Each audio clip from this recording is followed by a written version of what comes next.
और उससे विवाह से पहले 10 लड़कियों से उसके संबंध रहे हों तो भी लड़की वालों को ज़्यादा आपत्ति नहीं होती, बल्कि कहें तो शायद ही किसी को आज आपत्ति होगी।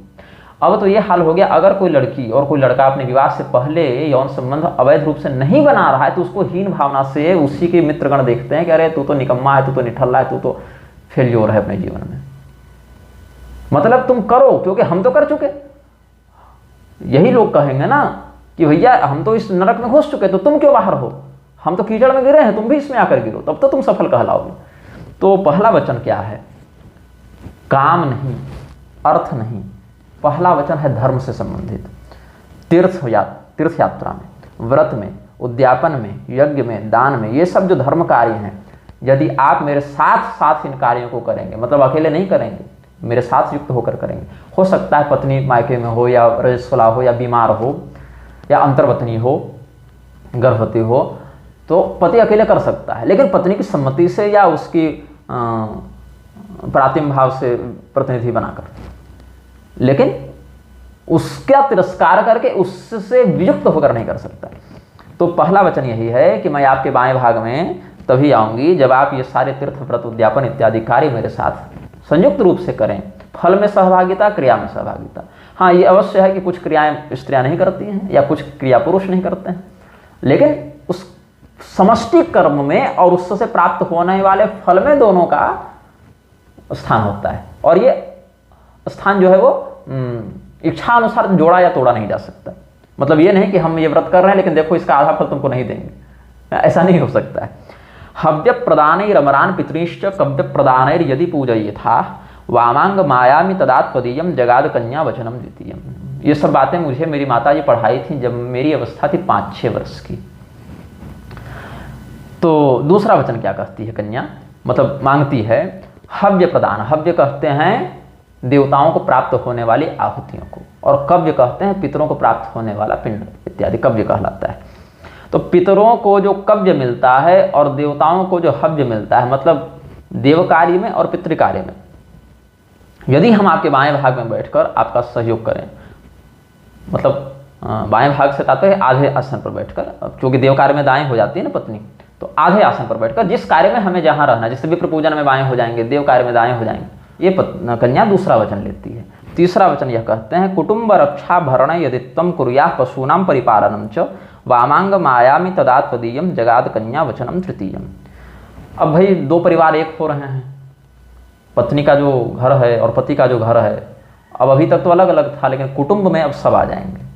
तो यदि आप पूरे कुटुंब की रक्षा का वचन स्वीकार करते हैं, मतलब ये नहीं कि हम विवाह करके आ गए और उसके बाद ठीक है अब चलते राम बने, वैसा नहीं। आप हमें ले जा रहे हैं अपने घर, तो आप कुटुंब की रक्षा का मुझे वचन देते हैं, क्योंकि आप चले गए इधर उधर छोड़ छाड़ के, तो हम कैसे सेवा करेंगे, हम कैसे सारा कार्य संभालेंगे, आपके बिना तो होगा नहीं। तो आप कुटुंब की रक्षा का अगर वचन देते हैं, कुटुंब के भरण पोषण का वचन देते हैं, और जो पशु इत्यादि का घर में प्रबंध होगा उनका भी पालन पोषण करने का वचन देते हैं, तब हम आपके बाएं भाग में आएंगे। तो इसीलिए पति का जो घर है, पति के जो भाई बहन हैं, पति के जो माता पिता हैं, वो पत्नी के लिए भी वैसे ही हो जाते हैं। और जो पत्नी के माता पिता हैं, पत्नी के भाई बहन हैं, पत्नी का कुटुंब है, वह भी पति के लिए वैसा ही हो जाता है। तो इस प्रकार से अगर चिंतन करेगा व्यक्ति, चाहे स्त्री हो चाहे पुरुष हो, तो इसमें जो सामंजस्य है, जो सौहार्द भाव है, वो दृढ़ होगा और इससे परिवार जुड़ेगा, टूटेगा नहीं। चौथा वचन है आज व्यजौ धान्य धनादिकानां पृष्ट्वा निवेशे प्रग्रहम विदध्या। इस पाठ के अनुसार ऐसा है, और मैंने बचपन में पढ़ा था पृष्ट्वा निवेशम यदि किन्नु कुर्याः वामांग मायामि तदात्पदीयम जगाद कन्या वचनम चतुर्थम। घर में कहाँ से क्या पैसा आ रहा है और कहाँ कितना पैसा जा रहा है, कौन सा सामान कब खरीदना है, कौन सा सामान कब समाप्त हो गया है, धन धान्य इत्यादि की क्या आयात और निर्यात व्यवस्था है, कितना कमाई, कितनी कमाई और कितना खर्च, ये सब विषय यदि हम लोग आपसी तालमेल और पूछताछ के साथ करेंगे, यदि आप इस बात से सहमत हैं, ये वचन देते हैं, तो मैं आपके बाएं भाग में आकर आपकी पत्नी के रूप में बैठना स्वीकार करती हूँ। तो ऐसा नहीं होना चाहिए कि पत्नी जो है वो पति की इच्छा और सम्मति और संज्ञान के बिना कहीं भी कुछ भी खर्चा कर रही है, और ये भी नहीं कि पति जो है वो अपनी पत्नी से परामर्श किए बिना कहीं जुए में सब हार के आ गया, ऐसा भी नहीं होना चाहिए। यही सब कारण है कि द्रौपदी जी ने धर्मराज युधिष्ठिर को भी बहुत सुनाया है भरी सभा में कि आप कैसे ऐसे कर सकते हैं। हालांकि धर्मराज युधिष्ठिर का वैसा करना अनिवार्य हो गया था, क्योंकि धर्मराज युधिष्ठिर यदि वैसा नहीं करते तो वो द्यूत बीच में छोड़कर नहीं जा सकते थे जब तक कोई निर्णय नहीं हो जाता, क्योंकि युद्ध में और द्यूत में आहूत क्षत्रिय पीछे नहीं हट सकता, ये नियम है। तो धर्मराज युधिष्ठिर को ऐसे एक धार्मिक नियम में बांध कर फंसा कर वहां बुलाया गया था। धर्मराज युधिष्ठिर गलत नहीं किए थे, उनको एक ऐसे नियम में फंसाया गया था जहां वो मुकर जाते तो उनकी प्रतिष्ठा हानि होती। जैसे युधिष्ठिर जी के समान आप स्थिति समझ लीजिए दशरथ जी महाराज की, जिन्होंने अपनी इच्छा तो थी नहीं राम जी को जंगल भेजने की, लेकिन उनको ऐसे नियम में ऐसे बातों में फंसा कर उनसे ऐसा मतलब माहौल बनवाया गया कि वो कुछ कर नहीं सकते थे वहाँ पर। तो जो इस पूरे विषय को जानते हैं वो युधिष्ठिर जी को दोष नहीं देते हैं। आखिर वो सारी बात कैसे हुई, केवल जुआ खेलने बैठ गए, वो टाइम पास में नहीं बैठे थे। कैसे कैसे उनको किस किस शास्त्रीय नियम की दुहाई देकर वहाँ बुलाकर फंसाया गया, ये बहुत षड्यंत्र था उनके साथ। तो इस विषय को समझने वाले लोग धर्मराज युधिष्ठिर को दोष नहीं देते। हाँ, द्रौपदी जी ने ये अवश्य कहा था कि जब आप स्वयं को पहले हार चुके थे तो फिर हमें कैसे आप दांव में लगा सकते हैं। ये सब बातें हैं जो कि चिंतनीय हैं, लेकिन ये अवश्यम भाविता थी ना। भविष्य में होने वाले महायुद्ध का ये बीज था, ये नींव थी उस घटना की। तो ये क्या है, इस घटना को नकारा नहीं जा सकता। ये पूरी टाइमलाइन को जो है सो विकृत कर देता। ये पूरी जो समय रेखा चल रही है उस घटनाक्रम को ये विकृत कर देता। अगर ये वहाँ से जो नेक्सस पॉइंट जो था वो अगर हट जाता, महाभारत तो जो करवाएगा वो नेक्सस पॉइंट क्या था, वो कौरवों की दूत सभा थी। तो उसका होना अनिवार्य था। अगर वो घटना नहीं घटित होती तो आगे बहुत सारी प्रक्रिया नहीं होती। इसीलिए ये सब देवताओं के अवतार थे ना, सब तो जान ही रहे थे कि कहाँ पर कैसे क्या गोटी चलेगी तो आगे क्या घटनाक्रम हो। अस्तु देवालया राम तड़ाग कूप वापिर विदध्या यदि पूजयेथा वामांग मायामि तदा त्वदीयं जगाद कन्या वचनम च पंचमम। मंदिर बनाएंगे, बगीचे बनाएंगे, तालाब खुदवाएंगे, कुएं खुदवाएंगे, ये सब के कार्यों में जो मंदिर प्रतिष्ठा है, कूप पूजन है, तड़ाग पूजन है, ये सब कार्य आप हमारे साथ करेंगे। इन सबों का इष्टपूर्त इत्यादि का जो फल है वो हम सबको साथ में प्राप्त होगा। ये सब अगर आप स्वीकार करते हैं तो मैं आपके बाएं भाग में बैठूंगी। ये कन्या पांचवा वचन देती है। देशांतरे वा स्वपुरांतरे वा यदा विदध्या क्रय विक्रयोत्वम वामांग मायामि तदा त्वदीयं जगाद कन्या वचनम च षष्ठम। आप अपने देश में या दूसरे देश में, यहाँ देशांतर शब्द से यह भी एक परिभाषा देशांतर शब्द की प्राप्त होती है, अपने जन्म स्थान से निकटवर्तिनी जो महानदी हो, जो समुद्रगामिनी नदी हो, उसके पार का क्षेत्र देशांतर कहलाता है।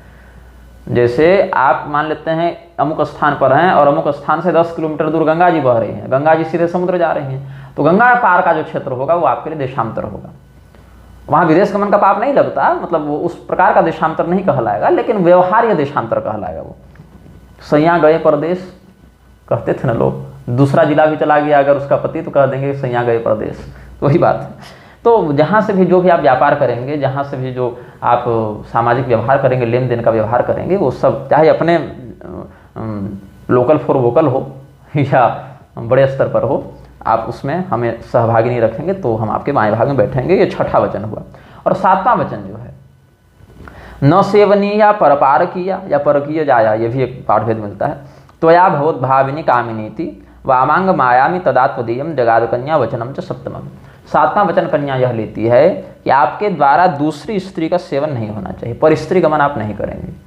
जिस भाव से आप हमें देखते हैं उस भाव पर हमारा ही अधिकार है। इस नज़र से आप दूसरे को नहीं देख सकते। पत्नी के प्रति पति की जो प्रणय दृष्टि होती है, वो दृष्टि पर पत्नी का एक अधिकार होता है। वो नज़र से आप दूसरे को नहीं देख सकते। अगर आप ये वचन मुझे देते हैं तो मैं आपके बाएं भाग में बैठूंगी। तो वचन तो साथ दे दिए वर ने।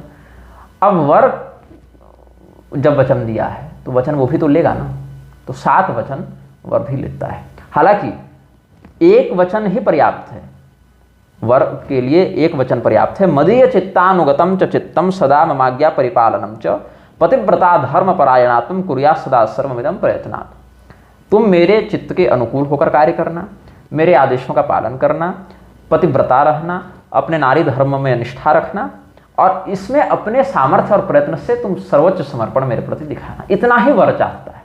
हालांकि इस एक वचन के पीछे और भी जो जो छोटी छोटी बातें हैं जो इसी के अंतर्गत आ जाते हैं, उनका बोलना अनिवार्य नहीं है। इतने से पतिव्रता धर्म परायणा कह दिया ना, मदीय चित्तानुगतम च चित्तम कह दिया ना, सब ठीक है। तुमको हमने 7 वचन दिए, बस तुम मेरी एक बात मान लेना कि जो मेरा मन हो वो तुम्हारे मन के विपरीत न हो जाए। जो हम कह रहे हैं वो तुम भी सोचना, जो हम आदेश दे रहे हैं उसका तुम पालन करना, पतिव्रता बन के रहना, धर्म का जो स्त्री धर्म है उसका पालन करना और पूरे प्रयत्न के साथ इस कर्तव्य को निभाना। पुत्र बनना, पुत्री बनना, भाई बनना, ये सब जितने गंभीरता वाले विषय हैं, जितने जिम्मेदारी का काम है, उससे कहीं अधिक जिम्मेदारी का काम है पति या पत्नी बनना।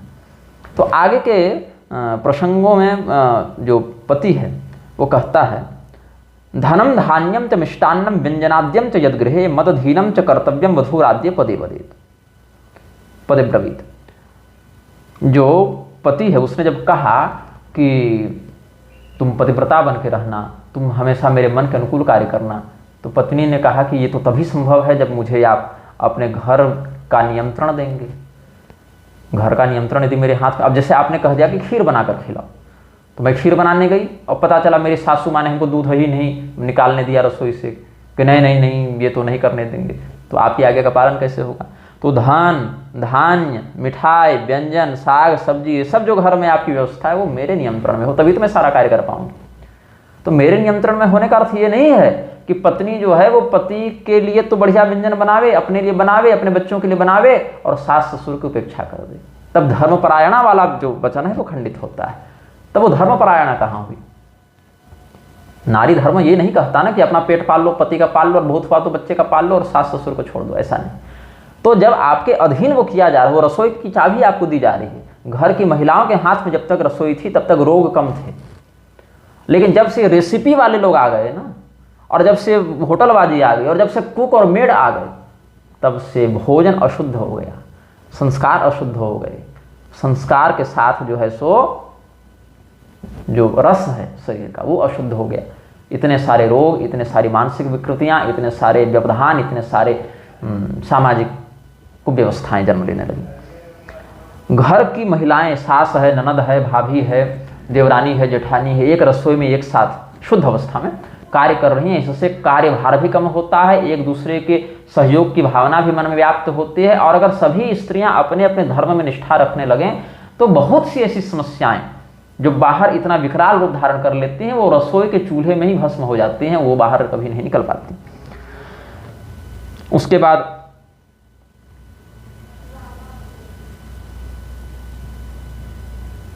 आगे, कुटुंबम प्रथयिष्यामि सदाते मंजुभाषे दुखे धीरा सुखे हृष्टा द्वितीय साब्रवीत वरम। वर को दूसरा वचन देती है कन्या, मैं आपके कुटुंब का पालन करूंगी। क्योंकि वर ने कुटुंब रक्षा भरण यदित्तम ये वचन दिया है, तो कुटुंबम प्रथयिष्यामि, मैं आपके कुटुंब का पालन करूंगी।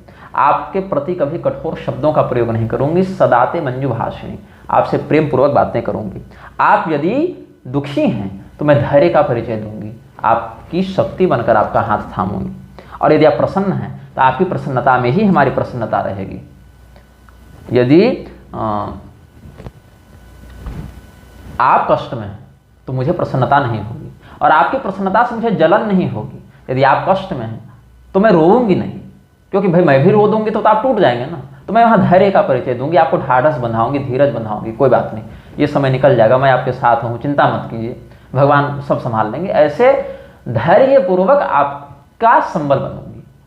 और यदि आप प्रसन्न हैं तब तो अच्छी बात है, ये तो भाई होना ही चाहिए कि आप प्रसन्न हैं। तो आप प्रसन्न हैं तो हम प्रसन्न हैं। यही मैं आपको दूसरा वचन देती हूँ। फिर ऋतौ काले शुचिस्नाता क्रीड़यामि त्वया सह नाहम परपतिम यायाम तृतीय साप्रवीत वरम। जब स्त्री का रजोधर्म निवृत्त हो जाता, मतलब मेनोपॉज नहीं, रजो निवृत्ति नहीं, मतलब मासिक जब शुद्ध हो गई हो तो चौथे दिन वो पति के लिए शुद्ध होती है। अगर स्राव तीसरे दिन बंद हो गया है तो इसमें भी मतभेद है। स्राव अगर तीसरे दिन बंद हुआ, जो स्वस्थ महिला का सामान्यतः होता है, तो चौथे दिन वो स्नान करेगी, अपने पति का मुख दर्शन करेगी, पति के लिए शुद्ध है। लेकिन देव कार्य आदि के लिए, पूजा पाठ इत्यादि के लिए 5वें दिन से शुद्ध है। लेकिन अगर वो चौथे 5वें दिन भी श्राव चल रहा है तब ऐसा नहीं होगा, तब वो जो है सो छठे दिन स्नान करेगी, 7वें दिन शुद्ध होगी। और उसके बाद भी श्राव चल रहा है भैया तो वीडियो बंद करो, डॉक्टर को दिखाओ। अब उसमें क्या कर सकते हैं, वो तो फिर रोग हो गया ना। हाँ, अब ऐसा होता है कुछ महिलाओं में, मुझे सुनने में आया कि जैसे एक दिन रजो दर्शन हुआ पहला दिन और बंद हो गया। जैसे बड़ी उम्र की महिलाओं में 50 साल हो गया और अब उनके रजोनिवृत्ति का समय आ गया, तो ऐसा आभास होगा कि मैं अशुद्ध हो गई हूँ। क्योंकि बहुत सी स्त्रियां अपने कुल कुटुंब में या मित्र वर्ग में या कुछ ऐसी स्त्रियां, चूँकि देखिए धर्मशास्त्र जो है वो इतना संकोच करके उपदेश नहीं करता है। चिकित्सा, अब डॉक्टर के पास आप जाएंगे तो सारी बातें खुलकर बतानी होती हैं, गुरु के पास आएंगे तो सारी बातें खुल के बतानी होती हैं, तब वो एक निर्णय आपको दे पाएंगे। तो बहुत सी स्त्रियां अपने पति के साथ, पुत्र के साथ, या जो कुल कुटुंब की स्त्रियां हैं वो भी स्त्री धर्म को समझने के लिए, शास्त्रीय बातों को समझने के लिए पूछती हैं कि आज रजो दर्शन हो गया लेकिन उसके बाद बंद हो गया, तो कल से हम पूजा कर सकते हैं कि नहीं, ये सब प्रश्न पूछती हैं। तो नहीं कर सकते हैं। यदि आप एक दिन के लिए भी अशुद्ध हो गई हैं, दूसरे दिन ही स्राव बंद हो गया, तो भी आपको न्यूनतम 3 दिन की अशुद्धि माननी है। चौथे दिन स्नान करके आप गृह कार्य के लिए, पति कार्य के लिए, 5वें दिन से देव कार्य के लिए आप शुद्ध हैं। लेकिन एक दिन में अशुद्ध हो गए और फिर कल बाल धो के नहा ली, ऐसा नहीं चलता। और कुछ जगह तो और ज्यादा विकृति है। क्या कहती हैं स्त्रियां कि हम भोजन तो बना देंगे लेकिन परोसेंगे नहीं। ये क्या नाटक लगा रखे हो भाई, आप रसोई में न घुसें, ये ज्यादा अच्छा। अब कुछ लोग ये कहेंगे तो हम तो एकल परिवार में हैं, मेरे पति का दूसरा कुछ है नहीं, मैं ही भोजन बनाती हूँ, मेरे बच्चे और मेरे पति की बात है। तो या तो आप धर्म देख लीजिए या तो परिवार देख लीजिए। यदि धर्म के अनुकूल परिवार चलाना है तो इस प्रकार का एकल व्यवस्थापन नहीं है। अगर आप ज्वाइंट फैमिली में नहीं रह पा रहे हैं और अन्य महिलाएं सहयोग नहीं कर पा रही हैं, तो इसका अर्थ ये नहीं है कि कल को अगर आपके घर में अन्न का अभाव हो गया तो आप लेटरिन खाने लगेंगे, विष्ठा खाने लगेंगे, ऐसा भी नहीं होता है। जैसे अकाल पड़ जावे तो क्या आप करेंगे, विष्ठा तो नहीं खाएंगे ना। और ऐसा भी अभी गंभीर ये नहीं हुआ है कि आप बिल्कुल ही जो हैं सो अकालग्रस्त स्थिति में फल खाएं। कुछ सूखा आहार बना लें पहले ही, जो आपके पति खा सकें, आपके बच्चे खा सकें। मतलब कुछ ऐसा विकल्प आप कर सकती हैं यदि करना चाहें तो। और फिर भी यदि कर ही नहीं पा रही हैं तो यह समझ लें कि आप मनुष्य रूप में आए लेकिन भगवान ने आपको मनुष्य बनने लायक समझा नहीं, इसीलिए आपके जीवन को ऐसे किसी परिस्थिति में डाला है जिसके कारण आप इतना शुद्ध भोजन करने का सौभाग्य ही प्राप्त नहीं कर सकते। तो जैसे पशु पक्षी इत्यादि अपना जीवन बिता रहे हैं, कुत्ता इत्यादि कहीं से भी कुछ भी जूठा पत्तल इत्यादि खा ले रहे हैं, पेट तो भर ही ले रहे हैं, भूखे तो मरेंगे नहीं। उसी प्रकार से आपका भी भोजन जो है अशुद्ध है, उससे प्राप्त होने वाला परिणाम भी अशुद्ध ही होगा। फिर आप वहाँ एक्सक्यूज देकर शुद्ध परिणाम प्राप्त नहीं कर सकते, निर्मल परिणाम प्राप्त नहीं कर सकते, क्योंकि मलाप्लुत भोजन आप कर रहे हैं। तो यहाँ पर जो तीसरा वचन है, ऋतौ काले शुचिस्नाता क्रीडयामि त्वया, कि जब मैं शुद्ध हो जाऊंगी पति कार्य के लिए तो आपसे प्रेम पूर्वक काम सुख का उपभोग करूंगी, रति क्रीड़ा करूंगी। रति क्रीड़ा करते हुए आपको आनंदित करूंगी, आपसे आनंदित होंगी। लेकिन यदि आप उपलब्ध नहीं है, या अब कोई व्यक्ति बीमार है तो कैसे अपने पत्नी को यौन संतुष्टि देगा, बाहर है कैसे देगा, या और कोई बात है तो कैसे देगा। तो उस स्थिति में मैं आपके शुद्ध होने की, सक्षम होने की या उपस्थित होने की प्रतीक्षा करूंगी, किंतु अन्य परपुरुष के पास यौन तृप्ति के लिए नहीं जाऊंगी। ये तीसरा वचन है। फिर लालयामि च केशांतम गंधमाल्यानुलेपनैः कांचनैर्भूषणैस्तुभ्यं तुरीये सा प्रविद्वरम्, मैं अपने केशों का श्रृंगार करूंगी, माला, गजरा, चंदन, फूल, इत्र इत्यादि का प्रयोग करूंगी, आभूषणों का प्रयोग करके अपने आप को अलंकृत रखूंगी। पत्नी अगर सजी हुई हो, सुंदर हो, तो पति की आधी चिंता ऐसी दूर कर लेती है। अभी उल्टा हो रहा है, कोई बाहर जाने के लिए, बाहर के पुरुषों को अपना रूप दिखाने के लिए, बाहर की स्त्रियों से प्रतियोगिता करने के लिए मेकअप करेंगी, श्रृंगार करेंगी। लेकिन घर में पति है तो जैसे मन वैसे घूमेंगी। अब तो हाफ पैंट और ट्राउजर पहन के विवाहिता स्त्रियां घूम रही हैं, हिंदुओं के यहाँ ये हाल हो गया है। और जब कहीं शादी पार्टी में जाना हो, पर पुरुषों की दृष्टि जहां पर पड़ने वाली हो, जहां पर दूसरी स्त्रियों से अपने ग्लैमर को कॉम्पिटिटिव भाव से दिखाने की बात हो, प्रतियोगी भाव से दिखाने की बात हो, वहां पर अपना श्रृंगार दिखाएंगी, उभारेंगी। इससे क्या होता है इससे धर्म की हानि होती है। सर्वोत्तम श्रृंगार अपने पति के सामने होना चाहिए। माध्यमिक श्रृंगार अन्य कुटुंब या सौभाग्यवती स्त्रियों के मध्य हो सकता है।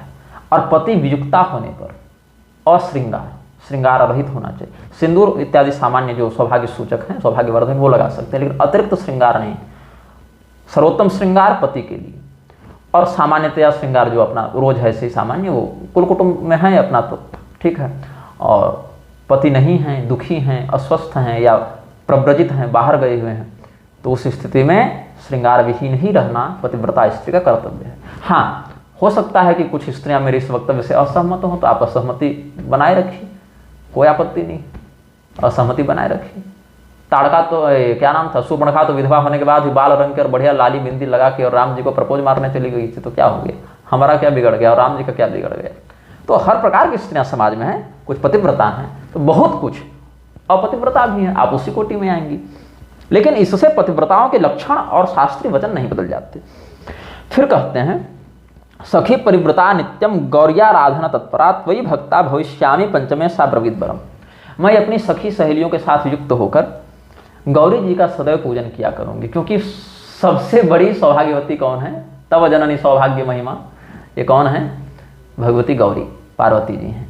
तो पार्वती जी का तालमेल, जैसे ब्रह्मा जी का ब्रह्माणी के साथ या नारायण जी का लक्ष्मी जी के साथ तालमेल बहुत बढ़िया लगता है, लेकिन गौरी जी का शिव जी के साथ लोक दृष्टि से तालमेल है।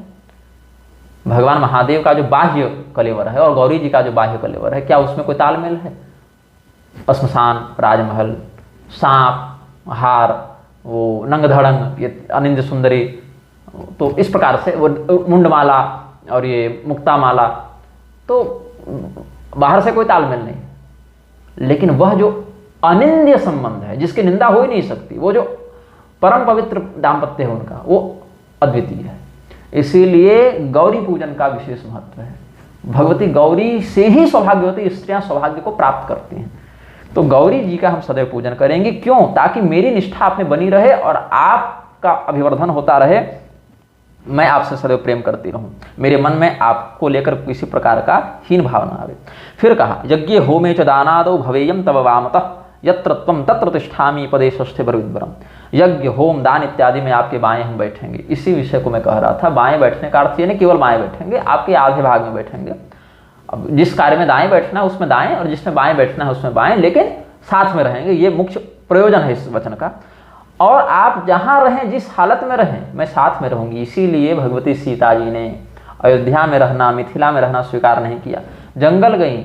हम लोग जिन कष्टों को सोच नहीं सकते उन कष्टों को झेला, लेकिन कभी चेहरे पर एक पश्चाताप की रेखा या ये भाव कि हम मायके में ही ठीक रहते, ससुराल में ठीक रहते, बेकारे जंगल आ गए, इस प्रकार का भाव माथे पर जो है उनके चेहरे पर सपने में भी नहीं आया। क्योंकि यत्र त्वं तत्र तिष्ठामि, जहां आप हैं वहीं मेरे स्थान है। छाया जो है वो पुरुष के शरीर से दूर नहीं हो सकती। पुरुष अगर नहीं भी चाहे तो छाया उसके साथ जाएगी, उसका नित्य संबंध है। इसीलिए पत्नी का यह कर्तव्य है वह अपने पति के साथ रहे। हाँ, पति ही अगर आदेश दें, अब जैसे पति जो है सो जा रहे हैं 1 महीने के लिए बाहर, घर में सास ससुर बहुत बीमार हैं, तो आपसी तालमेल से पत्नी ससुराल में रहेगी, अपने मायके में रहेगी, या जहाँ भी जिसकी उस समय नितांत आवश्यकता वहाँ रहेगी। अब ये नहीं कि मरने दे ससुर को सास को, लेकिन मैं तो तेरे साथ रहूंगी क्योंकि वचन दे रखा है, ऐसा नहीं होता है। सीता जी भी गई हैं राम जी के साथ, तो इसीलिए गई हैं क्योंकि घर में और भी उनकी बहनें थीं सेवा करने के लिए। उर्मिला थी, मांडवी, उत्कीर्ति, ये सब महारानियां थीं और सब बाकी लोग, भरा पूरा परिवार था। मतलब ऐसा नहीं कि सीता जी नहीं हैं घर में तो सास ससुर को कोई जल देने वाला नहीं, कोई खाना देने वाला नहीं, कोई पैर दबाने वाला नहीं, इतना भी अभाव नहीं था। लेकिन अगर होता है ऐसा तो राम जी कहते सीता जी को रुकना, और सीता जी स्वयं रुकती। तो ये समझना है, एक आपसे पारिवारिक सामंजस्य बैठा कर चलना है। लेकिन ये नहीं कि हमारे पति की तो नौकरी चली गई, वो तो किराए के मकान में आ गए, या वो तो रैन बसेरा में रात बिताने लगे, या होमलेस जॉबलेस हो गए, तो हम तो चले भैया मायके, पति के पास जब जॉब होगी तो वापस आएंगे। ऐसा नहीं करना है। सर्वत्र साक्षणस्तम ही मम भर्तृत्वमागतः कृतेन ब्राह्मणा पूर्वम विधान कुलोत्तम। हे उत्तम कुल में उत्पन्न वर, यहाँ पर इस बात के सभी लोग साक्षी हैं। अग्नि साक्षी हैं, ब्राह्मण साक्षी हैं, हमारे कुल कुटुंब के वृद्ध जन साक्षी हैं कि शास्त्र में जिस प्रकार का विधान विवाह का बताया गया है, उस विधान के अनुसार अब आप हमारे पति हुए। ये सब वचन आदान प्रदान होते हैं। तो इन वचनों को अगर सोचा जाए, समझा जाए और आपस में चिंतन किया जाए कि हमारा अपनी पत्नी के प्रति क्या कर्तव्य है, या हमारा अपने पति के प्रति क्या कर्तव्य है, या अपने पत्नी के कुटुंबीजनों के प्रति पुरुष रूप में हमारा क्या कर्तव्य है, या अपने पति के कुटुंबीजनों के प्रति स्त्री होने पर हमारा क्या कर्तव्य है, इन सब विषयों पर अगर चिंतन किया जाए, अरे रोज न करो, सप्ताह में एक बार कर लो, महीने में भी अगर एक बार कर लोगे तो इतना चार्ज हो जाओगे कि परिवार बिखरेगा नहीं, टूटेगा नहीं।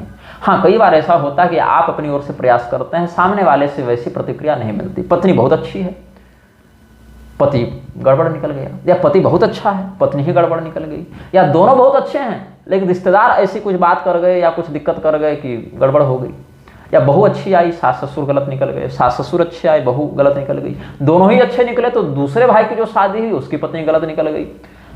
ऐसा होना बहुत दुर्लभ है कि परिवार का हर रिश्ता बिल्कुल आदर्श हो जाए। अरे भाई, जिनके यहाँ बिल्कुल आदर्श व्यवस्था थी उस अयोध्या नगरी में भी भगवत इच्छा से एक कैकेयी जी का चरित्र हो ही गया। हालांकि कैकेयी जी को मैं दोष नहीं देता, लेकिन एक घटनाक्रम तो चल ही गया ना। तो ये नहीं कह सकते हम कि भाई पूरा हर व्यक्ति आदर्श हो जाएगा। हाँ, लेकिन ये अवश्य होना चाहिए अपने कर्तव्य का, अपने धर्म का, अपने सामर्थ्य से तो हम पालन कर रहे हैं। चलो ये परिवार मेरा गड़बड़ निकला, लेकिन लोकांतर में तो हमें उसका सुख प्राप्त होगा, है ना। तो ये सब सोचकर व्यक्ति को अपना कर्तव्य करना चाहिए और उस कर्तव्य को ही अपनी साधना समझनी चाहिए, उस कर्तव्य को ही अपनी तपस्या, अपनी पूजा। स्वकर्मणा तमभ्यर्च्य सिद्धिं विन्दति मानवः। अपने कर्म से उस परमात्मा की आराधना करके व्यक्ति परम सिद्धि को प्राप्त होता है।